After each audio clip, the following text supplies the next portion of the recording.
O meio ambiente é um desafio para toda a gestão pública e também privada. Veja aí os compliances das grandes empresas hoje, né? A questão da sustentabilidade ambiental. Isso passa também pela gestão pública, é um grande desafio. Então, nenhuma obra pública ou privada passa no Rio hoje sem passar pela sua secretaria, é isso? Isso aí. Qual o Aliás, desafio lá? acho que o maior desafio é a consciência das pessoas, e não só da burocracia, a nossa burocracia, que é uma mudança de cultura, né, de dizer o seguinte: olha, tem que ser simples para quem quer estar certo. Quem quer seguir a lei, quem quer compreender a lei, tem que ser possível. A pessoa não pode se sentir trouxa de querer seguir a lei e de ser fiscalizada só ela, enquanto a pessoa está do lado dela ali, descumprindo tudo, fazendo de qualquer jeito e, obviamente, gerando uma certa desordem. E quando você cria esse ambiente, essa sensação, a gente faz com que as pessoas, ao longo do tempo, parem de se formalizar. A gente tem uma cidade com uma dificuldade de fiscalização.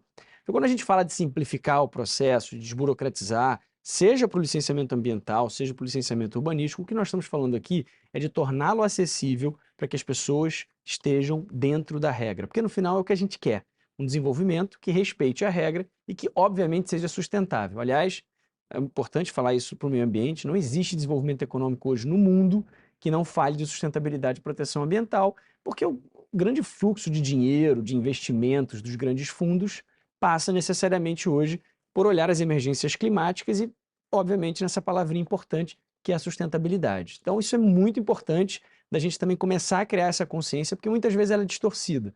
Essa simplificação, a pessoa entende, é passar boiada, é destruir meio ambiente. Não. Na nossa opinião, o que destrói o meio ambiente é o informal. São aquelas construções irregulares, são as construções hoje que a milícia faz, que o tráfico faz em várias regiões da cidade, que saem desmatando tudo, pessoas que não respeitam justamente a norma. Quando ela é acessível, principalmente no quesito ambiental, a gente entende que a gente tem um ambiente mais sustentável e que respeita mais o meio ambiente. Existe uma cultura no Brasil do jeitinho brasileiro, né?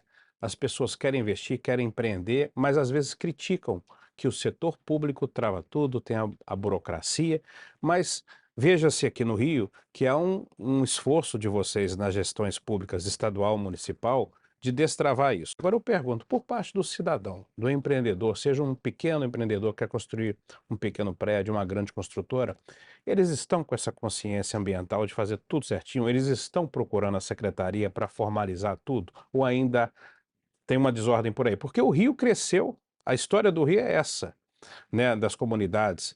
Nos morros, o Rio cresceu de 100 anos para cá desordenado.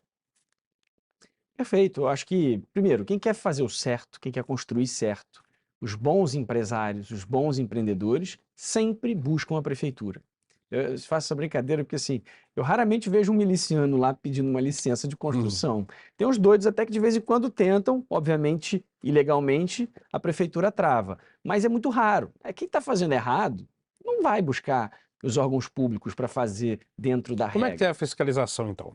Esse é o nosso ponto. Se a gente consegue transferir a nossa energia para a fiscalização, é muito melhor. Porque, de fato, onde a gente precisa jogar esse nosso esforço é na fiscalização. Mas quem faz a fiscalização hoje na prefeitura é a sua secretaria No ou... urbanismo Ah, é a minha secretaria, uhum, em conjunto com a Secretaria de Ordem Pública. Então, uhum. todas essas demolições que a gente vê a Secretaria de Ordem Pública fazer, por exemplo, muitas delas, se não grande parte, é feita em parceria com a nossa secretaria. Nós fazemos o laudo de avaliação, ou seja, nós dizemos para aquele servidor ali da Secretaria de Ordem Pública, para o secretário Breno, que está ok de derrubar, porque aquele imóvel ali não é legalizável, não pode ser legalizado e, portanto, ele tem que ir para baixo. A gente já derrubou mais de 3 mil imóveis no Rio de Janeiro.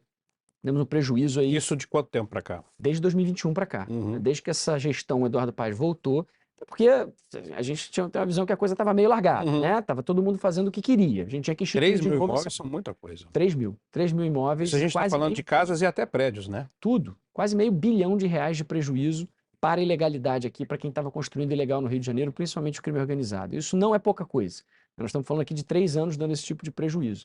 É claro que se a gente não muda as regras e incentiva a pessoa correta, desburocratiza, a gente fica só enxugando gelo, né? Porque no final a gente vai ficar demolindo, quem fizer errado vai para baixo, vai ser demolido, mas ao mesmo tempo eu tenho que criar a condição para que quem quer fazer certo consiga estar certo, para que a gente tenha um ambiente mais formalizado e um ambiente, obviamente, mais sustentável.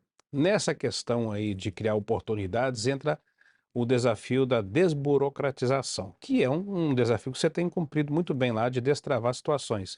Me fale um pouco desse desafio lá, o que tem avançado nessa questão dos licenciamentos, dessa facilidade maior que o cidadão de bem quer fazer, tocar as coisas do jeito aí da lei, né? Logo de largada, Mazini, a gente fez, por exemplo, o Licim, construído pelos servidores públicos da O secretaria, que é? tá? O Licim é o licenciamento integrado. Basicamente, essa integração desses dois licenciamentos como um processo único. E a gente também facilitou muito. 90% dos itens que eram avaliados pelos nossos técnicos passaram a ser responsabilidade do técnico privado que faz a sua declaração quando vem pedir uma licença urbanística, por exemplo. É o engenheiro, é o arquiteto que tem responsabilidade pelo projeto que está fazendo e que vem obter a licença. Então, 90% desses itens foram para autodeclaração. Isso facilitou muito o processo. A gente tirou várias documentações que a gente entendeu que não eram necessárias e focou a parte da prefeitura, naquele olhar da licença, naquilo que afeta o coletivo, naquilo que afeta o lado de fora, né? Que a gente está falando, por exemplo, mais da volumetria, por exemplo. O que a gente está falando? Quanto que você pode construir? Qual o tamanho do prédio? Quais são as suas limitações ali? Então, isso ainda fica com a prefeitura. A gente ganhou uma eficiência imensa nisso. O que isso significa na prática? Primeiro, quem está construindo pode, por exemplo, obter um financiamento ou um investimento, porque tem uma licença na mão que autoriza o seu projeto oficialmente. Isso ajuda muito na parte da segurança jurídica, principalmente no setor imobiliário, que é um setor que normalmente olha para o longo prazo. Né? Não é um setor tão rápido, não é um setor que simplesmente no dia seguinte abre ou fecha, ou começa ou termina um empreendimento. Então, normalmente, é um setor que olha para o longo prazo e precisa dessa estabilidade. Então, a gente dá essa estabilidade, a gente entendeu essa dinâmica de mercado e, obviamente, facilitou também nesses processos, principalmente declaratórios, nesse novo formulário. Fomos para o digital, até porque chegamos em 2021 na prefeitura e era papel, tudo em papel. Imagina só. Em pleno século XXI. Você tinha que ter um contrato para o carro levar uma pasta de uma mesa para uma outra mesa. Olha que loucura, que ineficiência isso. Então a gente empurrou para o digital, foi um esforço que a gente fez de gestão, deu super certo. É claro que no início você empurra e as pessoas demoram um tempo para se acostumar, mas eu acho que foi muito positivo. A gente agora está 100% digital, funcionando ali no digital. Na interface entre as secretarias. Não só entre secretarias, mas também entre os próprios servidores da própria secretaria. Exatamente. Né? Então, assim, vai além. Então, a gente tinha uma eficiência interna. Não precisa nem levantar da mesa para levar um papel na outra. Exatamente, que é uma coisa meio básica, né? As pessoas já fazem isso no seu dia a dia.